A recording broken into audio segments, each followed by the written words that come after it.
এশিয়ায় বৃহত্তম ফুলের মার্কেট হচ্ছে এই মার্কেট। এখানে খুবই কম দামে আর খুবই ফ্রেশ ফুল পাওয়া যায়। হরে কৃষ্ণা, আমি বৃন্দা, আমি চলে এসেছি আপনাদের সাথে শেয়ার করতে এই ফুলের মার্কেটটি। যেহেতু আমার বাড়ি সাঁকরাইলের কাছে, তো আমি সাঁকরাইল থেকে ট্রেন ধরে পৌঁছে যাচ্ছি হাওড়ার উদ্দেশ্যে। যেহেতু হাওড়ার বিচের নিচেই এই মার্কেটটি, তো যাদের যাদের আপনাদের সামনে বিয়ে বাড়ি বা কোনো অকেশান বা কোনো ফেস্টিভ্যালে এখান থেকে আপনারা ফুল নিয়ে যেতে পারেন।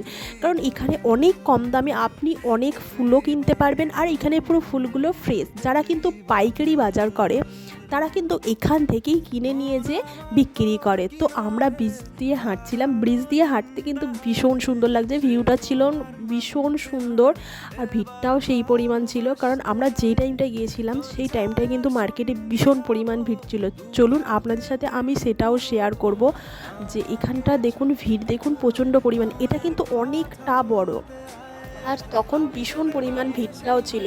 তো আপনারা এখান থেকে পুরো ফ্রেশ ফুল আপনারা কিনতে পারেন। এখানে সব কিছু পাবেন, বিয়ের মটক থেকে শুরু করে বা বেলপাতা, তুলসী পাতা থেকে শুরু করে পান পাতা থেকে শুরু করে A to Z আপনারা এখান থেকে পেয়ে যাবেন। আর এখানের ফুলগুলো তো কোনো কথাই হবে না, এত ফ্রেশ ফুল আর এত কম দামে, মানে আপনারা ধারণা করতে পারবেন না। এখান থেকেই কিন্তু চারিদিকে লরি করে ফুল যায়, আর যারা পাইকারি বিজনেস করে তারা কিন্তু এখান থেকেই নিয়ে যায়। তো আমরাও কিছু ফুল নিয়ে বেরিয়ে পড়েছিলাম আবার বাড়ির উদ্দেশ্যে। হরে কৃষ্ণা, হরি বল।